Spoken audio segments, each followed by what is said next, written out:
Welcome to Our Curious World with Kristian Lander. The guest joining me this evening for a conversation is Mark Steele. Mark Steele is a heavyweight proponent of the technological rollout that's happening across our country, and indeed much of the Western developed world, is that of 5G. 5G, in Mark's expert opinion and background, appears to be highly dangerous to life, and it is a position that has caused him great controversy. Now, he joins us on a conversation. Now, I have to say, I typically don't do an introduction to a video before I talk to a guest, preferring myself and the guest just to roll with it. However, it does come this time with an exception, is when we came to recording, it appears that the gremlins were certainly in effect at the beginning of our recording. My internet connection was continuously being disrupted. The conversation between myself and Mark over Skype was also being separately interrupted, even on mobile, on a different network to my home network. This appeared to be someone perhaps listening in who perhaps did not want our conversation to take place. But nonetheless, we did get there in the end. It was a very thought-provoking conversation. So here is my conversation with Mark Steele. So Mark Steele then, you are currently campaigning and putting over a public debate and a public demand for a check upon what is happening with 5G technology. So I guess really my question to you first of all, why is 5G dangerous? Because I guess we've been having 3G and 4G over the course of the last 10 years or so, and these are dangerous to some people. So what is the danger of the current technology we have currently in our mobile phones that are just always to the outside of us? Well, let's start off with your 1G. You had 1G, in the early part of the 80s, so 2G, 3G, and this is where you started to see digitized signals. So basically the compression of information in a waveform, basically energy in air. So it's, microwave radiation in air, and you then populate that waveform with a lot of information. The more information you populate into it, the more complex it becomes and the more deleterious it is to biology. Because obviously that iteration of signal, it's a lot faster than that, but to give people an impression, a bit like a jackhammer. So, not natural radiation. This is man-made radiation, and it started off with 1G. And eventually, like the boiling frog experiment, everybody got on board, got used to it. But as you got to 5G, 5G is not like that. 5G is not telecommunications. 5G is actually, in fact, a weapon system. It's got nothing to do with telecommunications between mobile devices or human interface devices. It's for machine to machine interface. It's got nothing to do with you. And one of the things that the mainstream media are starting to put out is 5 gigahertz frequency phones. It's pretty interesting, that. So the new phones, higher frequency operated 5 gigahertz. 5 gigahertz is not 5G. The difference is 5 gigahertz is the frequency of the waveform. The 5G is a weapon. One's a weapon, one's a signal frequency. Two completely different things. They're to confuse you. So your new 5 gigahertz phone is not 5G. Where do you think that confusion comes from? Because I guess when we talk about 4G, 3G, everyone thought, like you say, it was the waveform, it's the gigahertz frequency rate that it's operating at. Well, of course, if you actually go into your phone settings, you can often see what the individual frequency of your SIM card is sending out via access of your phone. So, with 5G, are we talking about a signal that's designed to manipulate or disturb human physiology or animal physiology? How does that work? I'll define 5G for you. 5G doesn't matter what it operates at, it's more.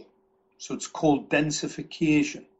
So it's a significant increase. So any IoT that you bring into your home, if I built a home with 20 devices in there, that's basically 5G, because the more you get.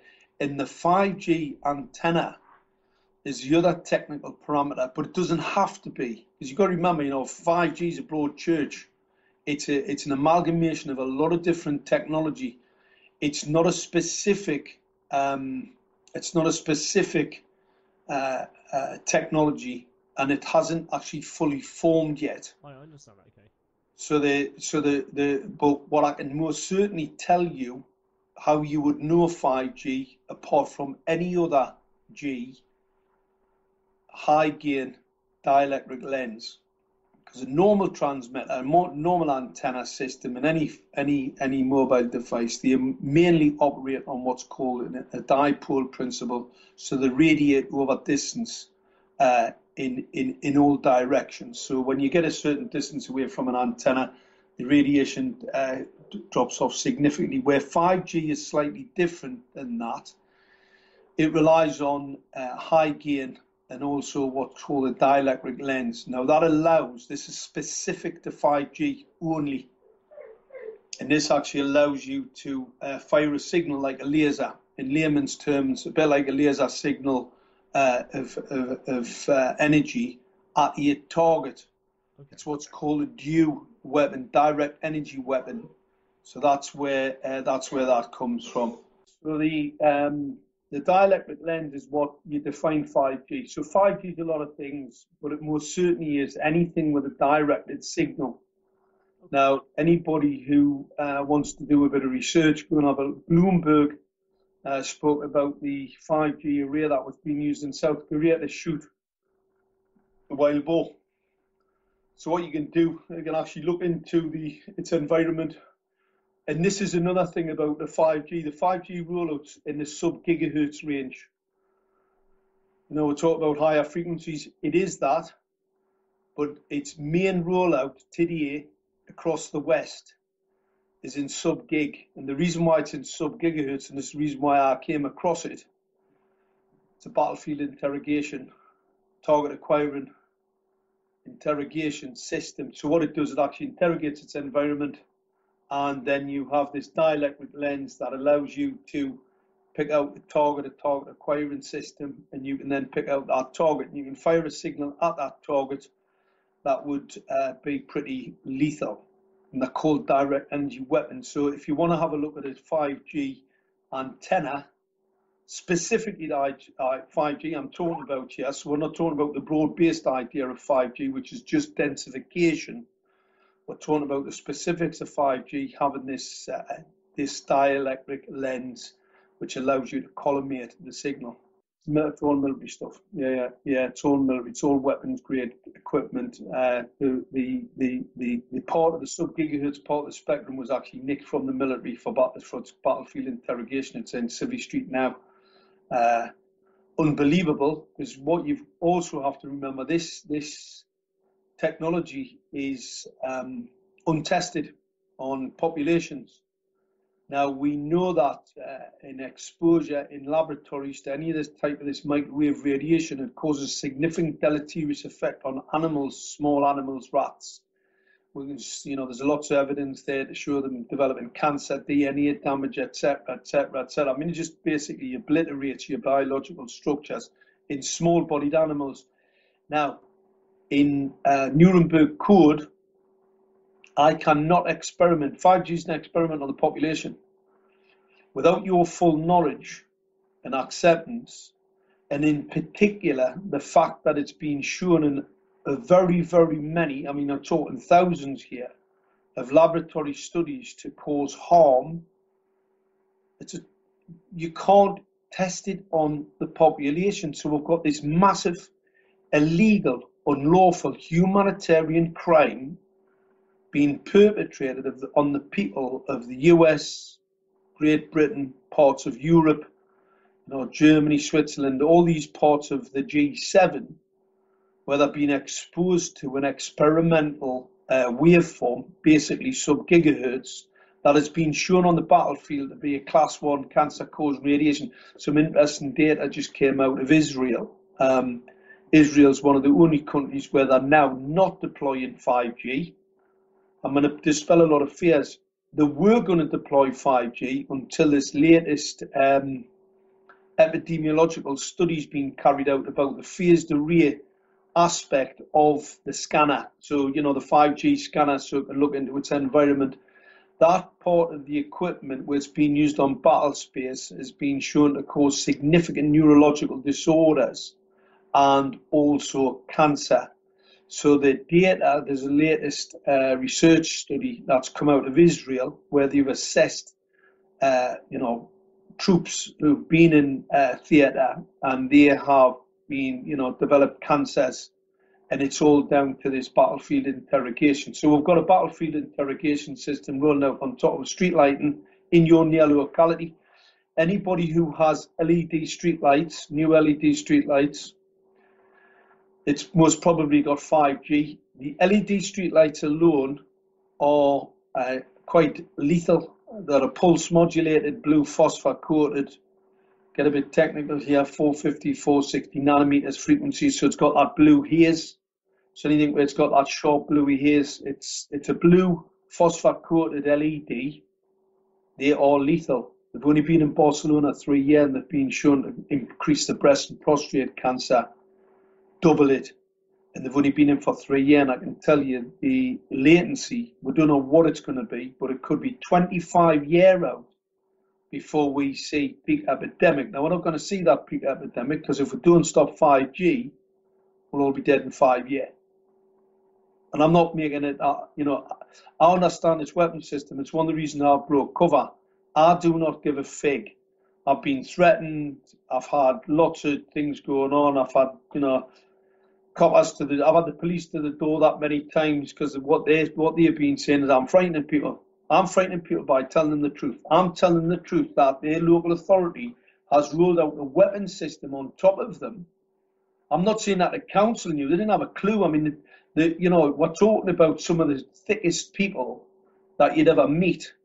These people are so ignorant. It's embarrassing when you actually have to have a conversation with them. They're so dim-witted. But I do believe that's deliberate. It's a deliberate ploy where, you have some of these people you sort of scratch your head and think, how can somebody in such a position be so dim? Well, I think it's deliberate. It's deliberate because this 5G plot's been in the pipeline for a significant number of years. Good thing is, we're too early. The fact that they rolled it out in Gateshead where I live, and the fact that I had a couple of neighbours who were bleeding from the nose, I'd had a few dodgy sleepless nights, sore shoulders, sore eyes, always wear protective eyewear, it's a must. Central nervous system cancers, it reduces that, so always wear protective eyewear. Anywhere and around microwave radiation emissions, it does give you a modicum of protection. So if it hadn't been for that, the neighbour knocking on the doors with the nosebleeds, I mean, at the closest transmitter to me, it's about 40, 50 metres. But we've got people where they're about 5 or 6 metres from their bedroom windows. In fact, we've got pictures of transmitters right next to children's bedroom windows where it will kill those children. Those children will die from the exposure to these transmitters. Now, I know that sounds unbelievable, but unfortunately, it is absolutely correct. Well, one of my neighbours knocked on the door and she was bleeding from the nose. And I said to her, well, can't be the LED streetlights, Debbie. And she said, no, since I put the LED streetlights in, I'm bleeding from the nose, honestly. I didn't really take much notice. And I spoke to another neighbour about Debbie. She then confirmed she'd never had nosebleeds in her life. She'd started to get nosebleeds since she put the LED streetlights in. Wow. We've now got hundreds of people in Gateshead talking about nosebleeds, children having nosebleeds, women having nosebleeds who've never had nosebleeds before. We're talking about women in their 40s. Is this because, say, there's the frequency that's happening of the rapid amount of information coming, or so the rapid amount of concentrated information through the air? So is that what's causing the brain to perhaps vibrate too much? Is it causing the nose to bleed? How does that work? Because I guess my biology perhaps is a little rusty. Yeah, well, the microwave radiation, what it does is increase your blood pressure anyway, because obviously just temperature, basic physics, increases your blood pressure. But what it actually does, it damages the blood, the cells in the blood, and it causes a thing called relay. And relay is where you start to get blood stack. It's why radar operators get nosebleeds. They die of cancer as well. But they get nosebleeds, and it's one of the things that I knew it was an issue for radar operators, and that's the reason why I started investigating. Once I started investigating, that's where it really gets interesting. Yeah, because I guess so. What's your background? Because obviously you talk with some knowledge of expertise. How does that? Where does that information come from? Where did you gain your expertise in this field? I was originally, I worked on a secret project which I can't tell you about in northern Scotland a number of years ago. I was a young engineer. It was covered in the Official Secrets Act, so I understand about high RF signals and how dangerous they were. And I then went off in the oil and gas industry, worked on quite a number of different projects, did things with some phased array equipment, and understood quite a lot of things in battle space for a lot of different other reasons, weapon sight systems and stuff like that. And I've got a background in that. Okay. My real background is material sciences, but obviously you migrate depending on what you're working on. And how I became expert in this particular field, I started to invent, just basically using my imagination, started to invent a number of products to mitigate battlefield interrogation systems. So obviously I had to do a lot of in-depth research into battlefield interrogation systems, and obviously so that I could invent products to mitigate that type of weaponry. Because it's classed as radar, but it's actually sophisticated weaponry as well. So I started looking at that. I started inventing a lot of things in this particular space, a lot of weapon type systems, etc. So I had a really good understanding of it, and I'm a patent writer, so I write patents. I'm technically competent. Obviously, you have to be. If you're going to get a patent, you have to be able to understand what's actually in that space. If you don't know what's in the space, then your patent, you'd be blowing quite a lot of money, and they're very, very expensive. So you have to be pretty state of the art to understand what's going on in that space. Now, a lot of it's not. A lot of it is classified, but the effects on the battlefield. Now, obviously, if I look at the battle space today, you see a significant number of troops coming back from these areas where they're now suffering significant neurological disorders. And the suicide rates are at epidemic levels for veterans.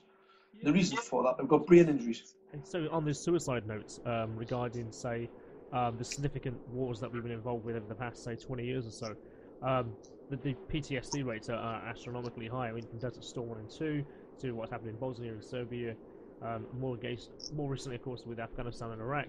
That appears to be the main problem once they come back, is that they all talk really highly of PTSD, neurological damage.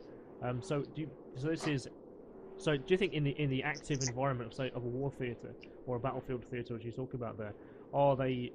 So I hate to use the word they, but is there testing going on our own troops, shall we say, as well as the enemy combatants? No. I don't think it's just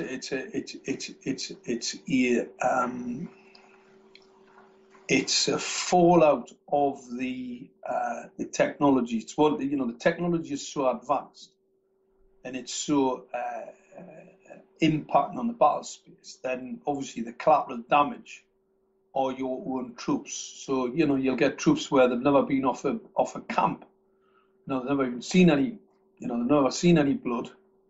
They'll come back and be significantly neurologically challenged. One of the smoking gun sort of pieces of evidence, troops that have been in battle space, they're 50 times more likely to commit suicide. And if you look at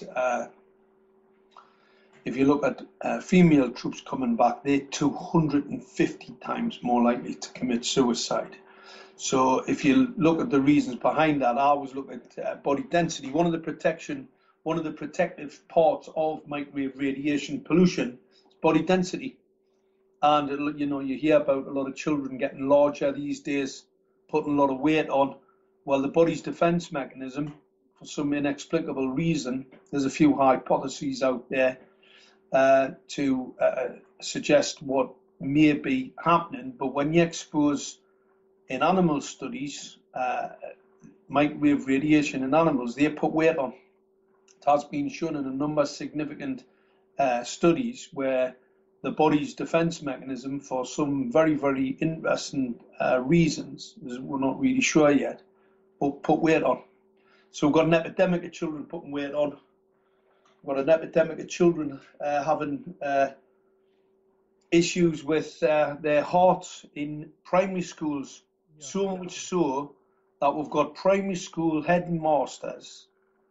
This is absolutely appalling, buying defibrillators to put into schools now because children are having heart episodes.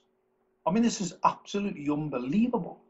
So why do you think this is perhaps only happening in, I hate to use the term Western countries, so you talked about Britain, America, and places where there's a high level of communication, rollout of technology.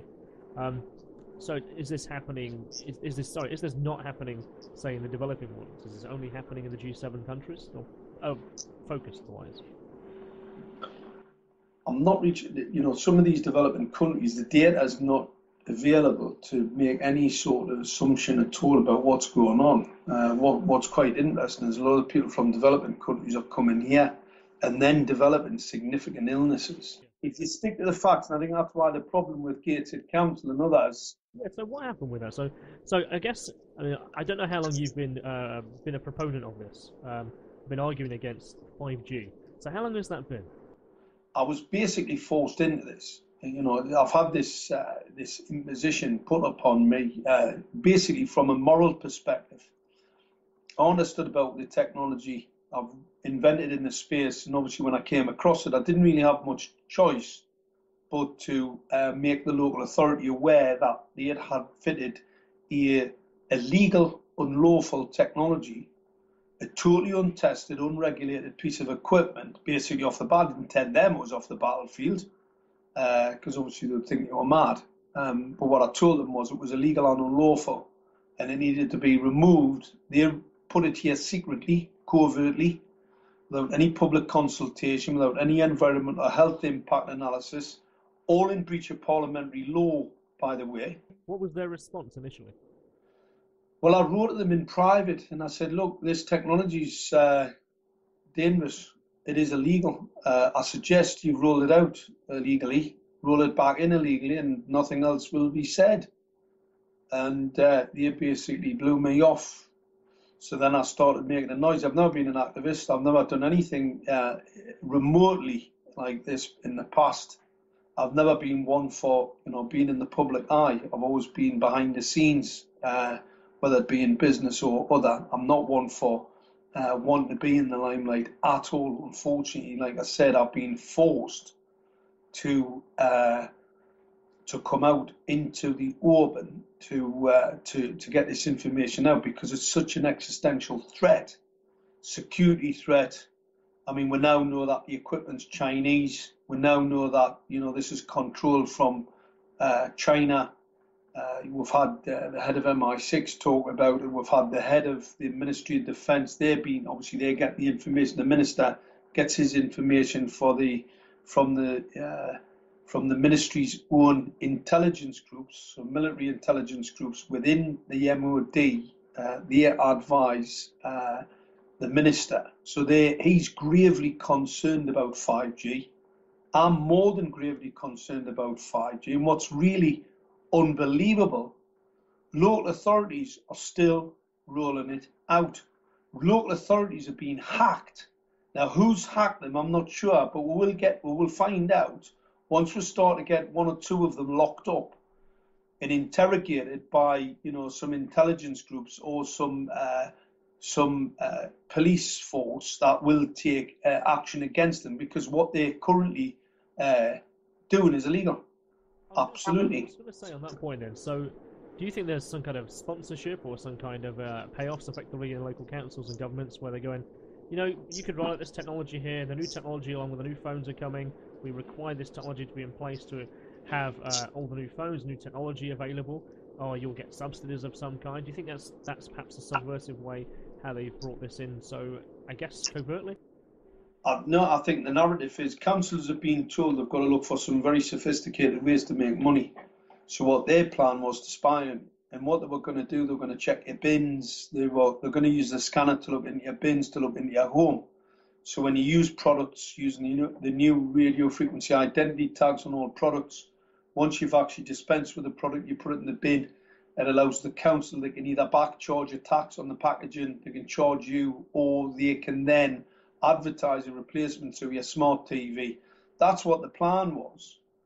But this goes back to how thick they really are, because obviously this is a class 1 cancer causing radiation. And if you actually look at the technology, from my perspective, it's not for scanning your home, it's not for checking your bin, it's not for interrogating its environment. It's here to interrogate you and pick you out as a target. So that's what it's really for. It's just they're a little bit on the dim side. But obviously you've got to try and sell this technology somehow. So they've sold it to councils. Councils have went headlong into buying into this. They've been given grants from central government to buy into it.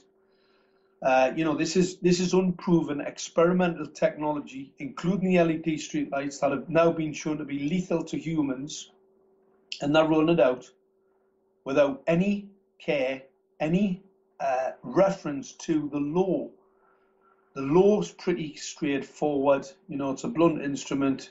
There are parliamentary acts state that they must do public consultation, on environmental and health impact analysis. And the reason why they haven't done any of it, it would fail. There is something I've noticed, I guess, because I guess for some people, a lot of the tech talk could, it's very difficult for people to process that. Some people say, I'm not a technophobe, I don't know anything. And I think there's a really interesting observation that I've made, and perhaps it's something you've seen yourself. Over the years, of course, when we get to this time of the year, all the trees and the leaves start dying off all the trees and so on. But when the lights were how they were before with the fluorescent light bulbs, trees that were around lights generally still photosynthesize. They actually got the light from the lamp, as it were. Now I've noticed the ones that are now LED based, the leaves are no longer there this time of year. Poisoning. Yeah, I get a dedicated bus that I come back from pretty often, and I've noticed over this particular year the lights, of course, have been changed to LED lights, and the leaves have not remained on the trees throughout the winter. And I was like, that's an interesting observation that I think we can all make and all go, okay, there's something very different here happening to what was happening before. This light is clearly an unnatural form of light, and the frequencies of what are being given off. And I find that workplaces now, my own workplace has replaced all the fluorescent light tubes and all the fluorescent light bulbs within the workplace, all with LED strips. And they're doing it on and I've asked the question, and they say it's purely a cost-based measure. They're much cheaper to run. If one bulb fails, we don't have to replace the whole thing, and you can buy a whole strip of 200 LEDs, whatever, relatively cheaply compared to fluorescent light bulbs, which have a huge environmental impact. And when you ask about the environmental impact of LEDs, they're like, there isn't any. And I'm like, there is. There is. No, there is. It's all a bit. It's all part of this green. The green agenda really looks like the carbon dioxide. This mythical carbon dioxide emission. It's basically just want to try and get rid of a load of humans. You're starting to see the epidemiological data on the impact from these technologies. It is absolutely horrendous. They're not safe. They were never safe. They would never pass anything. Consequently, being exposed to it totally illegally and unlawfully.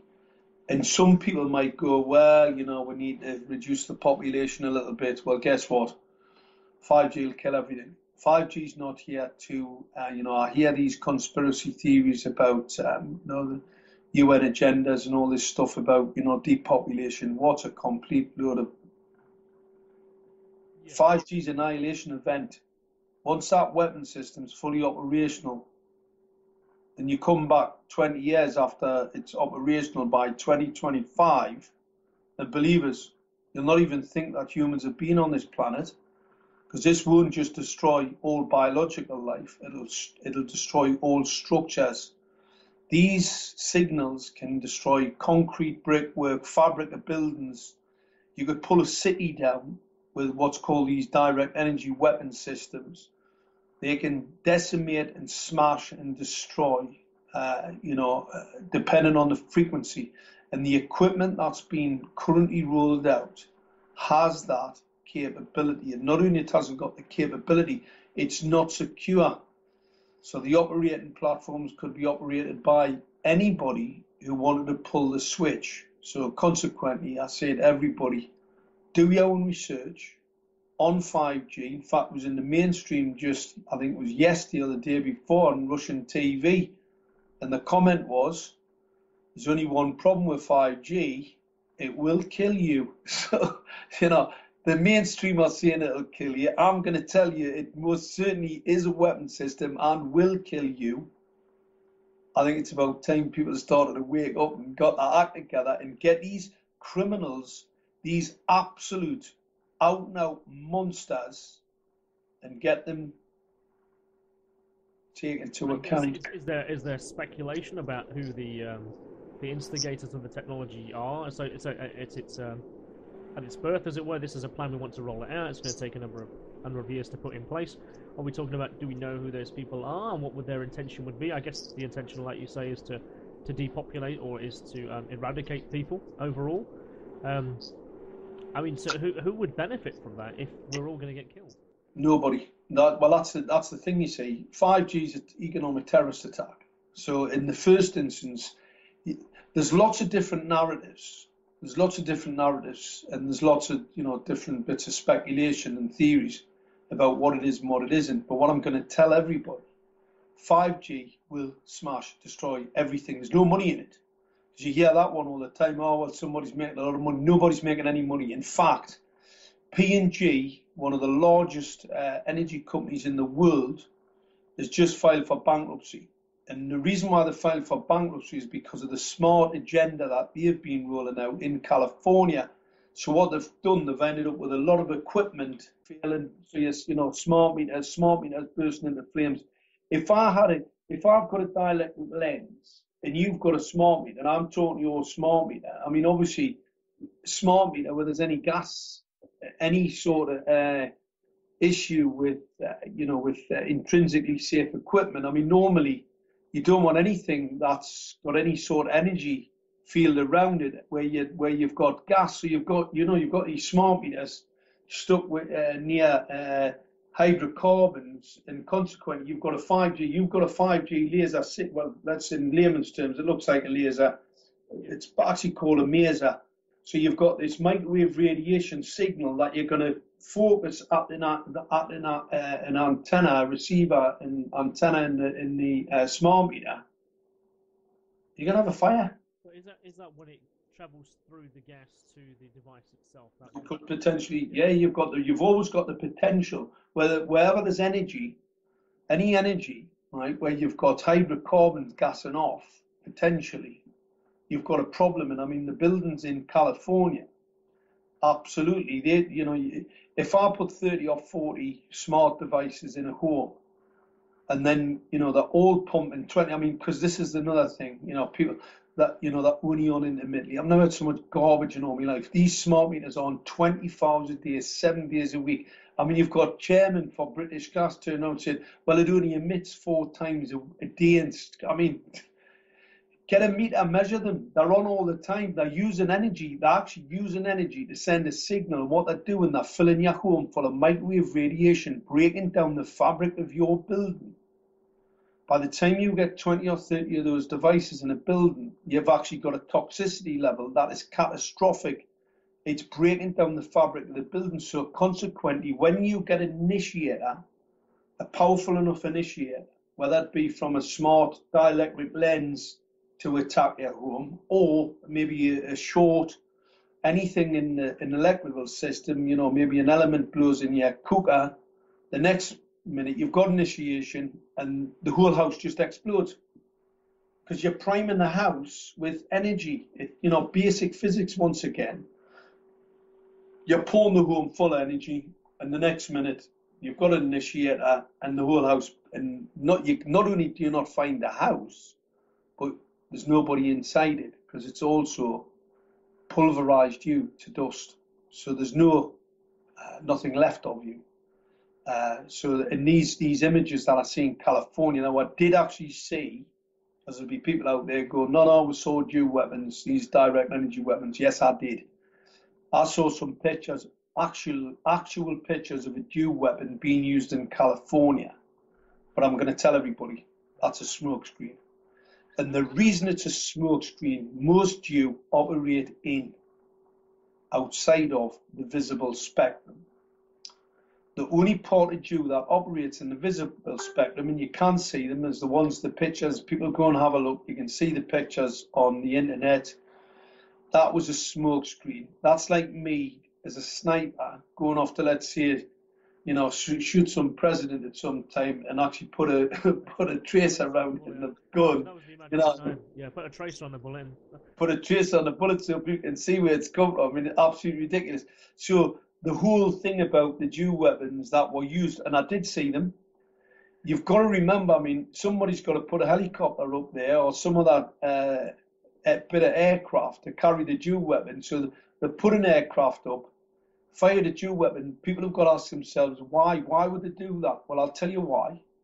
The hypothesis is this is an inadvertent fire. So those fires in California weren't deliberate. They were just initiated by the vast amount of smart equipment and the smart devices in those buildings. So when you see the buildings totally explode from the inside out, the trees and the bins, the plastic bins are still perfectly all right outside. And the reason for that is because the building's just exploded and it's burned down in such a quick, it hasn't had time to set fire to the houses or heat the trees up. Hasn't had enough time to heat the trees up or the bins up to actually get them to burn at the same time.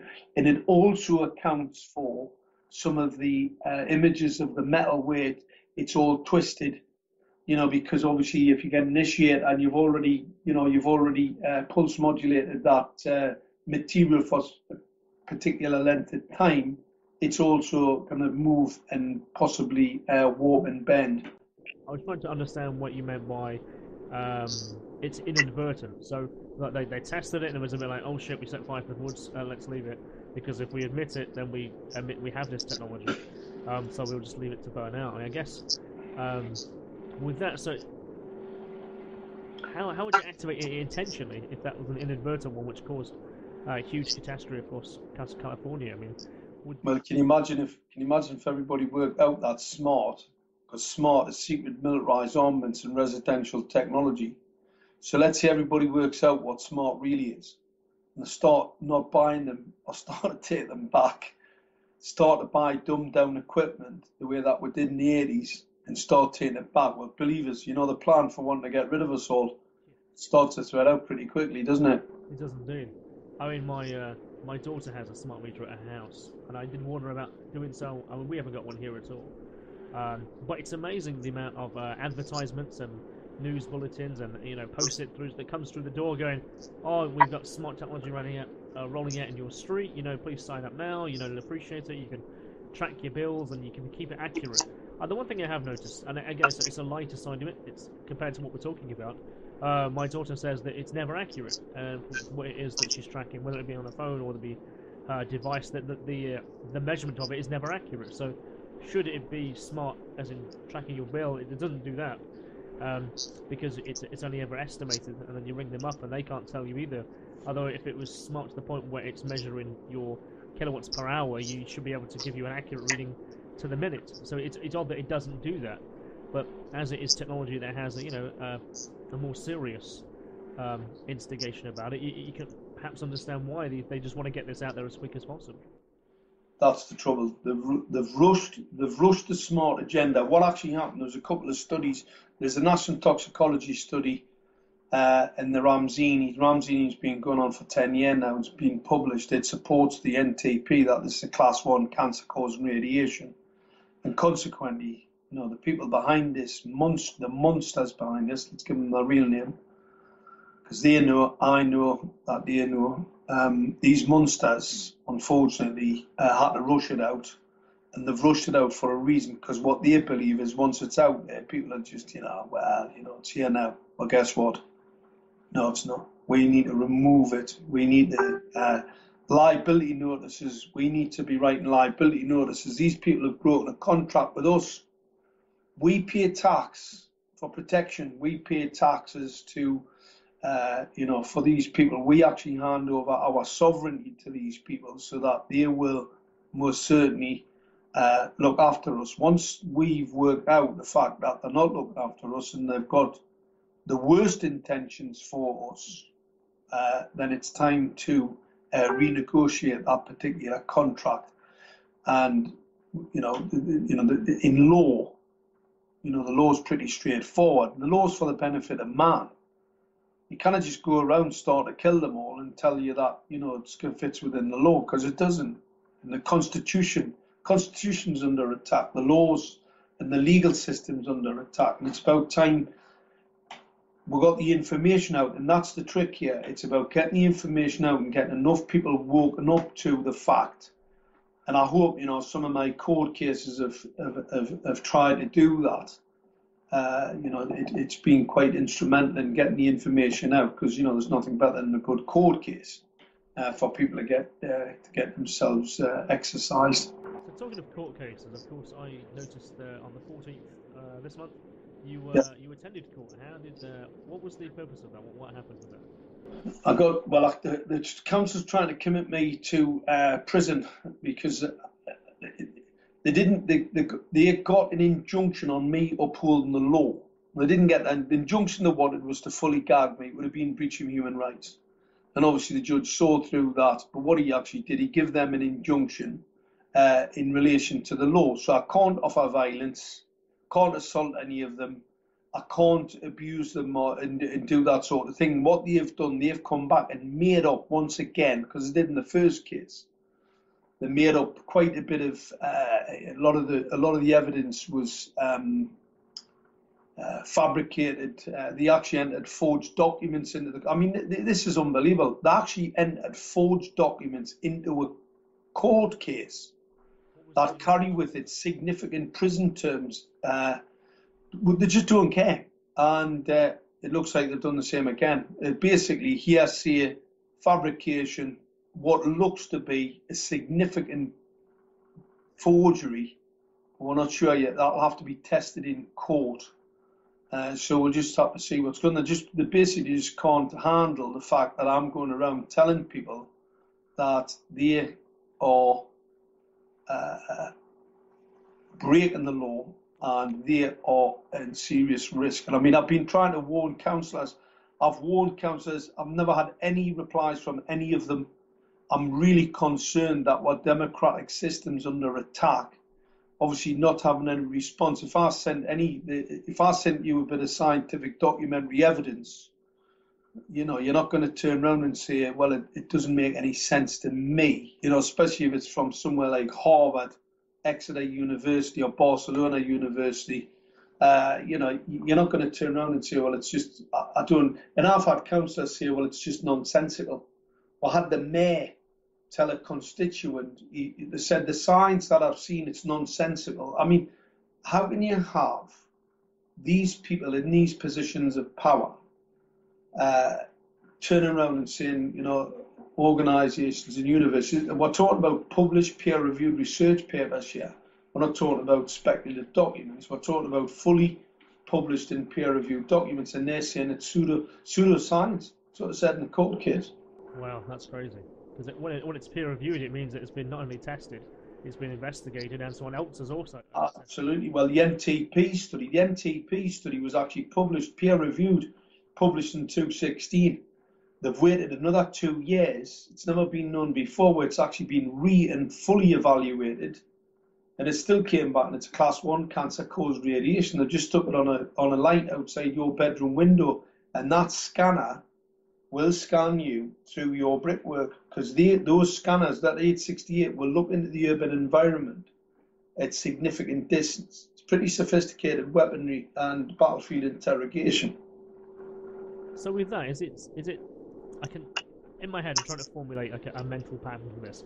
So is that really to get almost an X-ray pattern of people? Just like an X-ray, yeah. It's like an X-ray. You go in the environment, you get a signal back, you get a reflection back all the time. It's 868 million pulses a second, so it's basically in real time.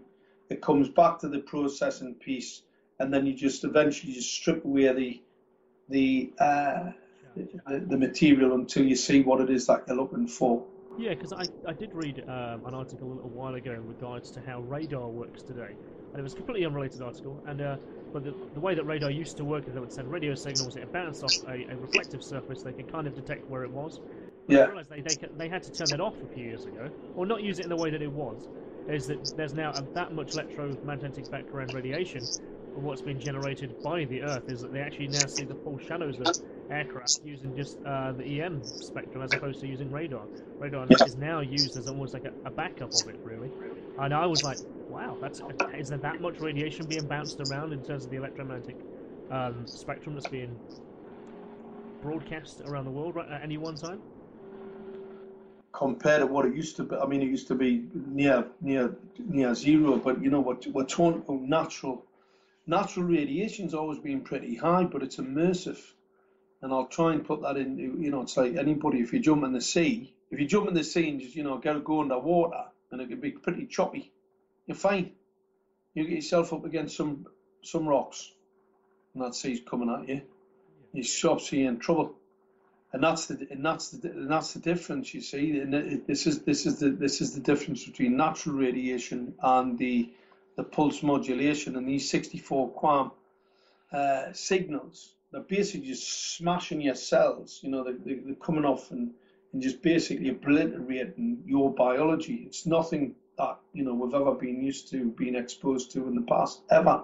Because I kind of see like how the press sells it and how the new technologies of the phones, like the Samsung or iPhone, whatever, they're talking about, well, we have a receiver in our phone that can receive much higher bandwidth of data. People want to be able to view YouTube no matter where you are. People want to be able to watch videos and pictures and talk on the internet everywhere you go. And that includes in places where there's lots of layers of brickwork above you, so we need to get a signal through that brickwork to get to you. And I guess over the last, certainly the last 5 years, I would say, you've seen certainly an increase of, say, companies like, say, Vodafone and EE saying, well, we can now get the signal into your house. No matter where you are, you'll have the greatest density of signals no matter where you are, no matter how much bricks you're behind. And it's like, when you examine it like that, to say a layman, they probably get that they're having to send faster and more powerful signals to that phone. And that's really what we're talking about, say, with 4G. Now, 5G is a much denser field of information being broadcast or directed to your device. Is that the right phrase to use? Is actually being broadcast directly to your device? Or is it? For 5G, it's directional. Yeah. The 5G scam is not real, by the way. It's a myth. If you've got in between, I've got my mobile device like this. All right, I get a 5G signal coming through my head like that. Brain injury is going to be the least of your concerns. So you're downloading a signal on a collimated signal through your head. They'll probably punch a hole through your head. That's what it'll do. Because that's what those dielectric lenses are capable of. That's how I knew it was a weapon system. It's not a telecommunications. That's just a myth. What they're going to do is sell you a device that it's going to kill you. Like I said, it's being sold on the back of newer technology, and we need to get as many gigabytes to your phone as possible. We need to have cloud information, so we need to have back and forth information from your phone or your tablet or your PC to a satellite, I guess. Or some kind of... Well, they've had to actually sell this technology to the people who are building it. You've got to get a couple of engineers around and you tell them, look, lads, we're going to send a signal. It's going to be so fast. I'm going to push it down a beam wave, and it's going to hit this mobile phone. It's going to be absolutely fantastic. What the real plan is, here's a target, here we can see it, fire a signal at it and kill it. That's what the real plan is. But the guys that are building the equipment out, the guys that are putting these phased array antennas up, they've got to have some of that, because they're not thick. I was going to ask about that. So I guess the engineers putting them in place either must know or have an awareness of the technology themselves. Yeah, well, they've been told it's via TVs. It's to send a signal to an autonomous vehicle. But I can tell you now, by the time I had the radar of a single autonomous vehicle would be problematic to somebody with a pacemaker. There's a few bits of information where people have had pacemakers, when the car starts to reverse itself into position. These new vehicles where they're reversing themselves, and I think BMW have had 2 or 3 cases of pacemakers being disrupted in heart issues with people. There'll be quite a few people have heart attacks walking past the car while it's reversing itself into its parking space. Without a doubt, it'll have already happened. It's just what happens. You wouldn't think, you get somebody walking past one and have a heart attack and die. Nobody's going to think it's the car and the radar. But if you had one vehicle on the road and you've got radar pumping out, so you've got a lot of signal systems going on there. I've got my 5G antenna there and I'm sticking it down into your car. Everything's going fantastic. But what they forgot, that's one vehicle. If I had 50 vehicles in a cityscape, and the amount of radiation from the radar, LiDAR systems and the signal systems, any human that's going to be anywhere near, you wouldn't be in the city, you'd be dead. You'd be dead. The cars would be driving around. I don't know for what purpose it's being done, create wealth, don't use wealth. So obviously, what's all that about? All looks a little bit strange unless we're just going to run into this autonomous world and just get rid of all the humans. But where do you create your wealth? Wealth, yeah. By economic movement, isn't it? So. Well, there's something very strange going on about the whole thing. Anyway, the whole thing's a scam. Let's be honest. It's to build out the weapon system. So, what's your? I guess your warning is your whole message, really. So, what is perhaps for your step? What's your next steps going forward? How is it? What's your? Have you got any more meetings with the council? Have you got any more with the judge? No, I can't go anywhere near them. They're shutting the democratic process. You've got councillors who are screaming from the hilltops trying to get us locked up because obviously they're upset. I'm basically I've made fools of them because they all said I was a bit of a conspiracy. It was a bit of a pain in the arse when they found out that I was actually an expert and that was actually proven in a court. So that was a bit of an issue for them. And since then, we've got a growing number of people waking up to the fact that their bad heads, their sore eyes, their children bleeding from the nose, their children dying of these very strange cancers, the brain cancers, etc., that we've got in the area, are now starting to attribute it to, which I always knew they would. Eventually, what will happen? People have just become more sick to the point that they realise that the sickness has happened for some particular reason. And the fact that I'm telling them what's causing it, it's proven to be pretty painful for the local authority here, because they are most certainly going to be in serious trouble. I mean, I would hate to be one of these executives in these local authorities, or anybody who's got anything to do with smart, anybody that's got anything to do with smart, the smart agenda, anybody anything to do with IoT. Those people will be held to account. The shareholders will be held to account. The companies will go and be held to account. So the directors, the executives, this is the greatest attack on humanity of all time. And unfortunately, we are 4 or 5 years ahead of the curve. So the story's getting out. Like I said, it was on Russian TV not yesterday. I think it's following in the US is in the multiples of millions. They've got because it was RT USA, and I think the video stream I've seen this morning of it was up to 300,000 views.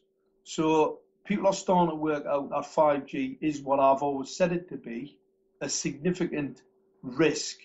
And all we have to do is just get the information out, get people to get up to speed, and let's get this bloody thing stopped. It's absolutely unbelievable. It is illegal and unlawful. The antenna designs are illegal and unlawful. They will not pass any regulatory standard. They'll not pass them. They're so dangerous, they will not pass any standard. So that's the trick. That's what I would say to everybody. Have a look at the Save Us Now party. Get involved. Set your own groups up. We do have time, but set your own groups up, because in having an ideology, what the Save Us Now party is all about is the rule of law. It's about the rule of law, and because the laws are there to stop this. The laws are there. This should have never happened. If these local authorities had carried out, as they're obliged under law, public consultation, health impact analysis, environmental impact analysis, we would not have this technology on our streets. But the reason why they didn't carry it out is because they knew it wouldn't pass. Therefore, I guess the summarization there is that they allowed it to pass, therefore acting illegally, or they want it in place, which I guess it raises two huge red flags in itself, whichever one you look at. It's a massive red flag. Well, we've heard anecdotal evidence. People have been told in the local authority, this is coming from the very, very top. Well, the very, very top, as far as I'm concerned, is not Beijing, because that's where the technology is coming from. Now, the expertise in building that technology may in fact be coming from California. So that tech was actually developed in California as weaponry. So it's coming from, the ideas behind it are coming from California. The weaponry is coming from China. So anybody in any local authority who thinks this is coming from the very, very top, I don't know what top they're talking about, because what they have to understand, they are public servants. They serve us. They don't serve some mythical, it comes from the top, because these idiots are actually living in their own communities where they're killing their own children. I mean, how mad's that? Constituents live, MPs live generally within their constituency. Mental, it's mad, isn't it? That's what that just shows how stupid they are. So you say you've had no responses at all? I mean, not a single even acknowledgement from an MP? Well, not MPs, definitely not. Local councillors. I first got a response when I first kicked off about the whole thing, when the chief executive, the executive branch, just totally ignored me.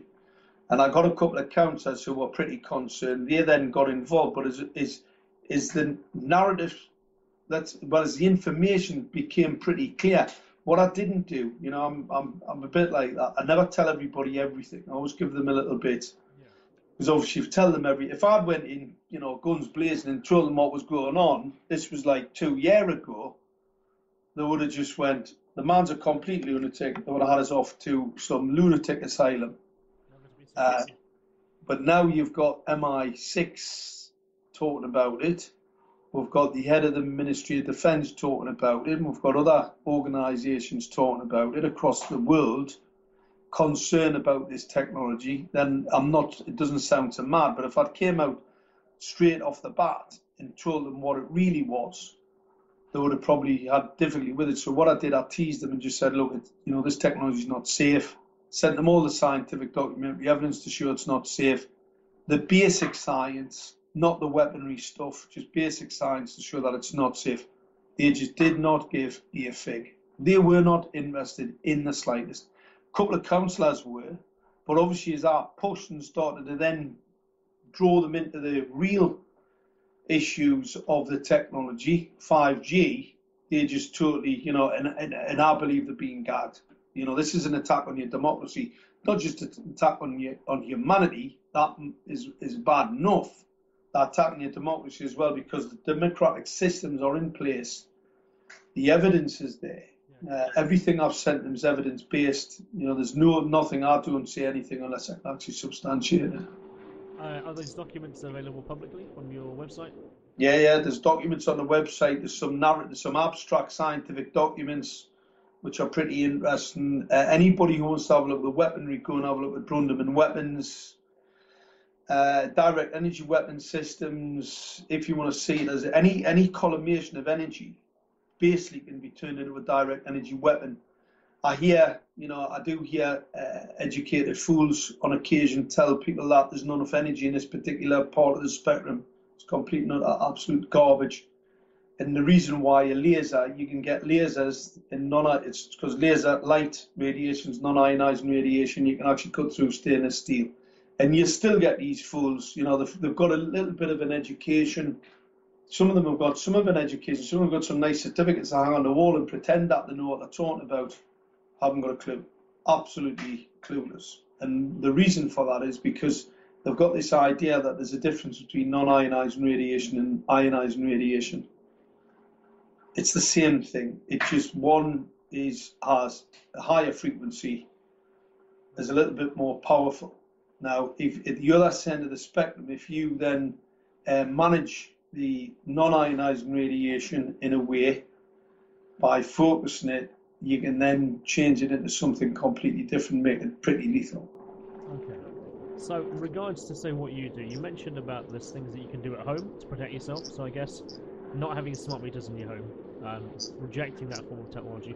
What else can people do? You mentioned about eyewear.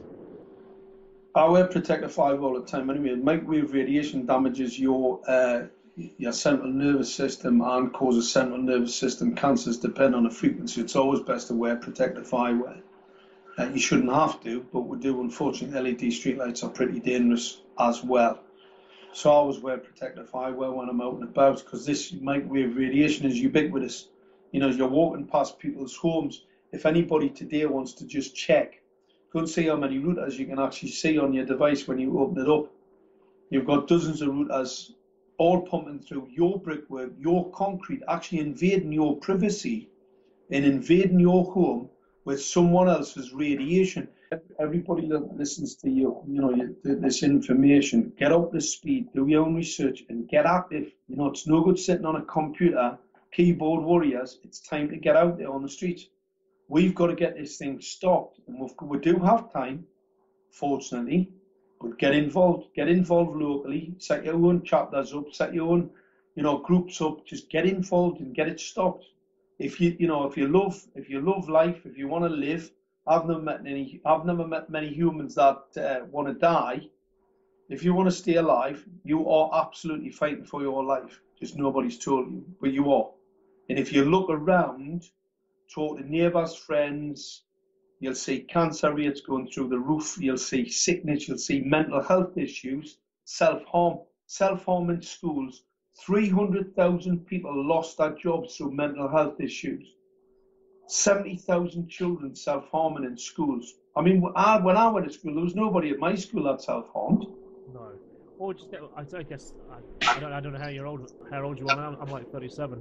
And I went through school and college and stuff, and no one to my knowledge self-harmed, but perhaps these days we talk about it more as well, and I guess that has to not be discounted, but there is certainly, there appears to be, appearance-wise, there's more people now who appear to be on the ADHD spectrum, on the autism spectrum. Yeah, all the same thing, yeah. Spectrum. There's certainly more people today who appear to be getting really ill really easily, which I think is a bit odd. We never had that growing up at all, We played out all the streets till late at night till the sun went down and everyone came in. And everyone kind of got on with each other. Now, these days, I guess everyone's sat in front of a computer.